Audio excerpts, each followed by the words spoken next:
ആരത്തെ കണ്ടിട്ട് ഭയപ്പെടണ്ട. നമ്മുടെ വിശ്വാസത്തിന്റെ ശക്തി നമ്മുടെ രക്തത്തിലൂടെ അവരിലേക്ക് ഒഴുകുമെന്ന് വിശ്വസിക്കുവിൻ. മോളെ, നീയൊക്കെ എന്റെ രക്തമാണ്, നിന്നെ ഞാൻ പെറ്റതാണെന്ന് പറയാം അവരോട്.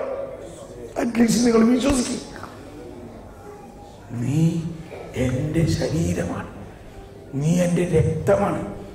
അതുകൊണ്ട് ആ കർത്താവ് എന്റെ വിശ്വാസത്തിന്റെ സമ്പത്ത് നിനക്ക് അവകാശമായി നൽകും.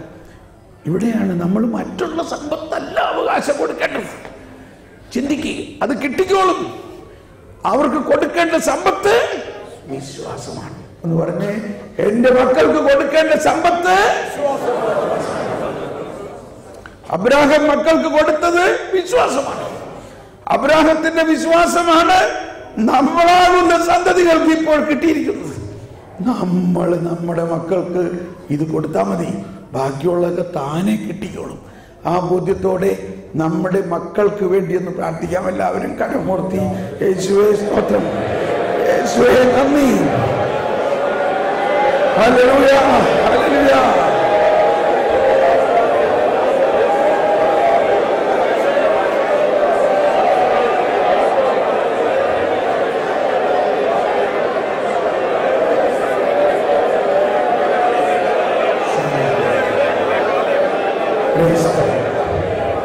ഇനി നമ്മളുടെ ഇവിടെ വരാൻ സാധിക്കാത്ത അനേകം കുടുംബങ്ങളുണ്ടെന്ന് നമുക്കറിയാം.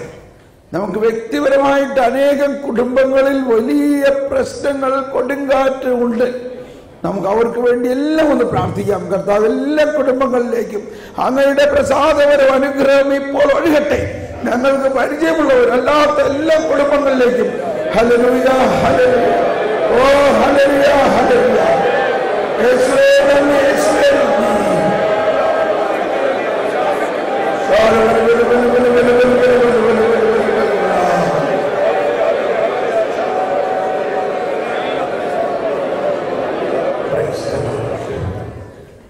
നമുക്ക് മുട്ടുകുത്തി കർത്താവിനെ ആരാധിച്ചുകൊണ്ട് ഈ സമാപന ആശീർവാദത്തിലേക്ക് പ്രവേശിക്കാം.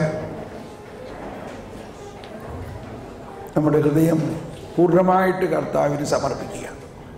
ഏറ്റവും പ്രധാന ആശയം, ആ കർക്കശക്കാരനായ അവസ്ഥ നമ്മളിൽ നിന്ന് മാറ്റി വാത്സല്യം നിറഞ്ഞ ഒരവസ്ഥ ദൈവം നമ്മളിൽ നൽകിയിട്ടുണ്ട്. ആ കർക്കശക്കാരൻ്റെ അവസ്ഥ രൂപാന്തരപ്പെട്ട് വെള്ളം വീഞ്ഞാക്കുന്ന പോലെ നമ്മൾ വീഞ്ഞാകട്ടെ.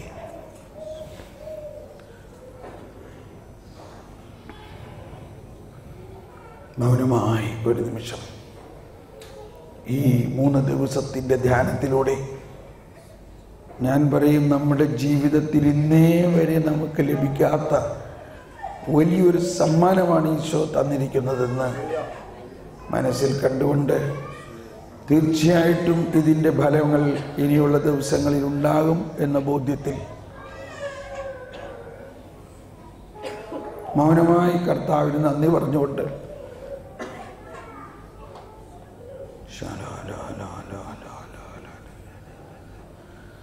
നിന്നിൽ ഞാനുമേ എന്നിൽ ഇങ്ങനെ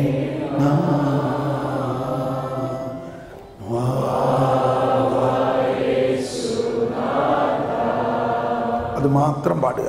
നിന്നിൽ ഞാനുമേ എന്നിൽ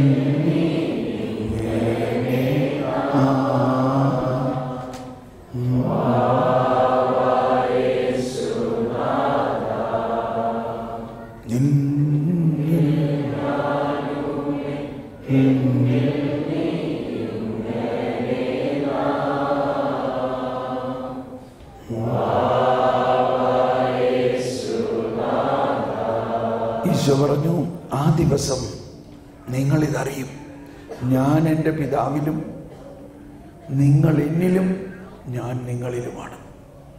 അതാണ് പുതിയ ഉടമ്പടി. ദൈവത്തിൻ്റെ ഒരിക്കലും തിരിച്ചെടുക്കാൻ പറ്റാത്ത ശബ്ദത്തിലൂടെയാണ് ദൈവം നമ്മളുമായി ഉടമ്പടി ചെയ്തിരിക്കുന്നത്. ഉടമ്പടി എന്നതൊരു കോൺട്രാക്റ്റ് അല്ല. ഉടമ്പടി എന്നത് ജീവൻ്റെ കലർത്തലാണ്. ദൈവത്തിൻ്റെ ജീവൻ നമുക്ക് തന്നു, നമ്മുടെ ജീവൻ ദൈവത്തിന് കൊടുത്തു, മുദ്ര കുത്തപ്പെട്ടു. ഇനി അത് മാറ്റാൻ പറ്റില്ല. ഇതുപോലെ തന്നെയാണ് ഭാര്യ ഭർത്താവിനും ഭർത്താവ് ഭാര്യയ്ക്കും ജീവൻ കൊടുത്തിരിക്കണം. അതാണ് വിവാഹ ഉടമ്പടി. ഇതിൻ്റെ മുകളിൽ സഭയ്ക്ക് പോലും അധികാരമില്ലെന്നാണ് പറയുന്നത്. സഭയ്ക്ക് ഈ ബന്ധം വേർപെടുത്താൻ അധികാരമില്ല.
ശരീരത്താലും